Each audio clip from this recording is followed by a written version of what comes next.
So I want to tell you a story of the unrealtor.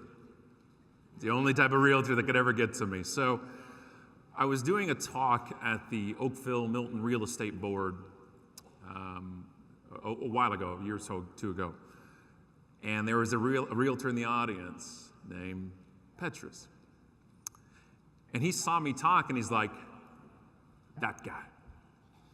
I want to be that guy's realtor. Now that took guts because I spent the entire hour telling people in real estate how terrible they are doing things. And he's like, that's what I want. He tells you about his personality. It's like, that guy.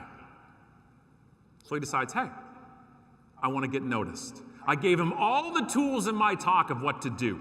All the tools. And only one person has ever done anything. And he went and did some recon. He did some research. He watched me on podcasts. He watched the Vegas 30, which is Allison and I's other podcast, which is Vegas for people over 30. It's called Too Old to Stand in Line, Too Young to Retire to Bingo, right? Vegas is a different place at 38 than it is at 21, right? You're going to bed, people are going out, so that's how it works.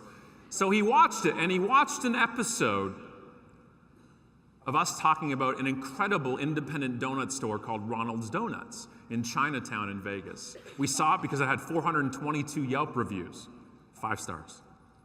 We went into it, and it's like in a strip mall, and it's all like, windows are all closed up, and it says cash only. It's like, this is where you buy heroin. Like, this is how it works, right?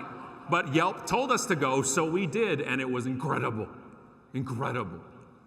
So he saw the show, and he said, that.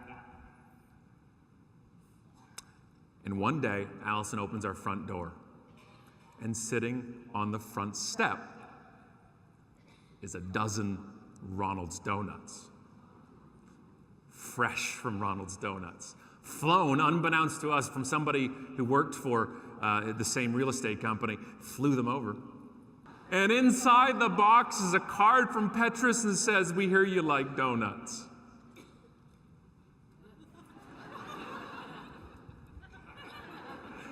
I do like donuts. But that's it.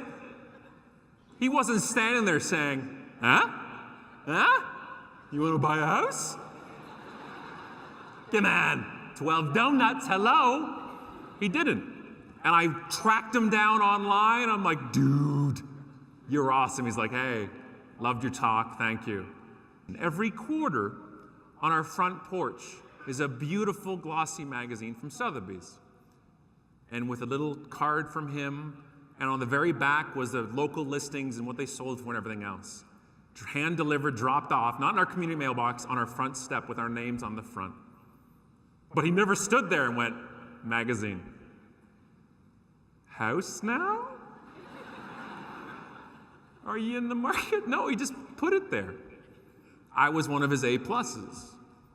And he kept in front of us. So this past March, being 5 kids, we merged families. By the way, it was like a hostile takeover. We merged families. It's a merger, and we had a stock price swap. And so we got together, and we were living in a house that would not fit us, 7 of us. 6 now, one's off to college. I think he's there. And we're paying for it. I don't know if he's there. So we're like, well, Alice and I were talking. We're like, well, let's look at next March. So in the next year, we'll move.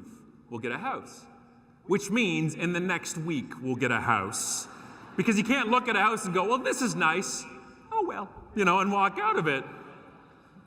So who do you think we called to look at houses? Petrus the Donut Man. And we called him like, hey, we're looking at and he's at the door. Hey, man. Whatever time it was, we ended up buying the second house we saw.